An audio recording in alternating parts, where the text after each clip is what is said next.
Hello everyone, guys. This week, starting tomorrow, which is 31st October, बहुत लंबे Diwali weekends और छुट्टियों के बाद कल normal work resumes everywhere, mostly in India everywhere it's gonna resume.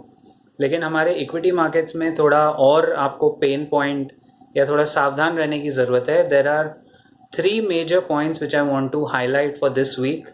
This is for Nifty, for the short term traders, and for the momentum. जो काफ़ी लोगों को लग रहा है कि एस जी एक्स निफ्टी 18,000 के ऊपर निकल गया है. So let me point out three points to caution and cautiously positive रहेंगे तो बेटर स्टांस है. सबसे पहले पॉइंट नंबर वन, यूएस में आप जानते हो हमेशा हर 2 महीने में ये लोग फेड मीटिंग होती है. That meeting is due on 2 November, which is a Wednesday. And logically, before the US Fed meeting, a lot of people who have long position वो शायद थोड़ा position हल्का कर सकते हैं या they can sell their longs at least for Monday Tuesday. It's a possibility. तो अगर बहुत ऑप्टिमिज्म है, लॉन्ग पोजीशंस दिख रही है, निफ्टी 18,000 पे दिख रहा है, वैसे भी as per my last video 18,000 पे डेफिनेटली प्रॉफिट बुकिंग आएगी. तो at least till Wednesday there is a chance that थोड़ा डाइसी हो सकता है ये वीक, बहुत वॉलेटिलिटी हो सकती है. We are not saying that होगी, but there is a chance because of external events. If the US Federal Reserve gives a very supportive tone, यानी डविश रहते हैं अगर वो लोग, तो आपको दिखेगा कि मार्केट्स थोड़ा पॉजिटिवली भाग भी सकते हैं ऊपर. Dow Jones is trading at a very critical level. यहाँ से वो किसी भी तरफ जा सकता है अगर ये लेवल ऊपर की तरफ उसने क्रॉस कर दिया तो. It's somewhere around its 200 day moving average के ऊपर ही निकल रहा है. Nasdaq is suffering because of poor results from Amazon, Alphabet, Microsoft. IT companies के बहुत पुअर नतीजे जो आ रहे हैं उसमें ऑब्वियसली आईटी कंपनीज फिलहाल यूएस में प्रेशर में है. In fact that is the second point that I have कि यूएस के जो क्वार्टरली रिजल्ट्स आ रहे हैं they are horrible and as expected because Indian companies are outperforming because we have controlled our fiscal measures comparatively better to the world. But US के और UK के and European companies अगर results पेश करेंगे तो आप भी उतना कॉमन सेंस रखते हो कि post Covid post inflation environment में क्या रिजल्ट्स आएंगे. सो मार्केट सेकेंड पॉइंट ये भी फैक्टर इन कर सकते हैं सिंपली बिकॉज बहुत रैली हुई है लास्ट हफ्ते में और बहुत ऑप्टिमिज्म वापस आया है. एफआईआई की बाइंग के अर्ली साइंस दिख रहे हैं that they are trying to come back again in the Indian markets. तो ऑप्टिमिज्म है, रैली है, मोजो है, सब कुछ है. But there is a US Fed meeting जिसमें आके ऑल द बक बोलते हैं ना, बक स्टॉप्स देयर. अच्छा, एक तीसरा पॉइंट भी है. Now this point is a little interesting. ये हमारा डोमेस्टिक पॉइंट है.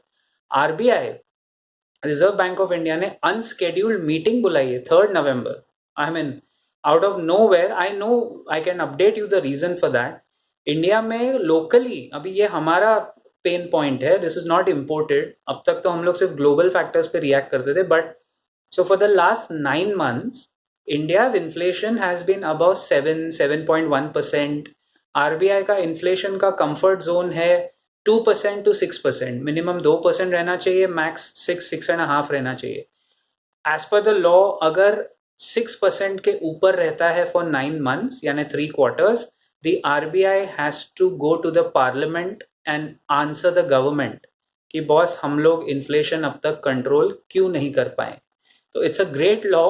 लेकिन इस चक्कर में आरबीआई की जो स्केड्यूल्ड मॉनेटरी पॉलिसी मीटिंग बाद में नवंबर में होने वाली है उसके पहले just to decide what is the course of action उन्होंने 3 November एक अनस्केड्यूल्ड मीटिंग बुलाई है जिसकी एक्चुअली कोई ज़रूरत थी या नहीं थी वो तो आरबीआई जाने. Because of this 2 November US Fed meeting and 3 November RBI meeting, expect a lot of prices to go haywire, especially in IT stocks. हो सकता है बहुत ऑप्टिमिज्म जहां आया हो वहां थोड़ा करेक्शन आए. हो सकता है मंडे आपको प्राइसेस ऊपर जाते हुए दिखें, आप ऊपर के प्राइस में पकड़ लें और बाद में निफ्टी में correction. I wouldn't say a correction, I would call it profit booking आ जाए. So a lot of factors are there जिसको हमें पकड़ के चलना है. इसीलिए वेडनेसडे थर्सडे तक अगर आप थोड़ा लाइट रहेंगे तो शायद बेटर रहेगा. Because you really don't want to find yourself, if you are a very high risk trader, you can take a trade depending on बाकी factors.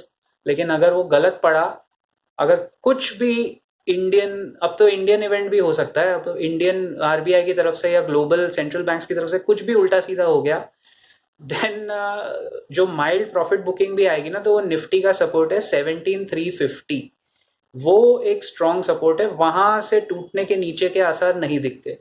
बट hedge yourself, देखो position and then take a call. Ideally sometimes no trade is good trade, specially जब आप जानते हो 26 अगस्त को क्या हुआ when US Fed had a meeting, उसके पहले वाले जून में क्या हुआ. So when we know that geopolitically सब कुछ चल रहा है, तो उस चक्कर में it's better to be aware rather than burn your hands, burn your fingers. Don't catch a falling knife. गिरती हुई छुरी पकड़ेंगे तो आप ही का हाथ कटेगा. So with that note, I end today's video. I'll see you around in the next video very soon. Till then, keep profiting.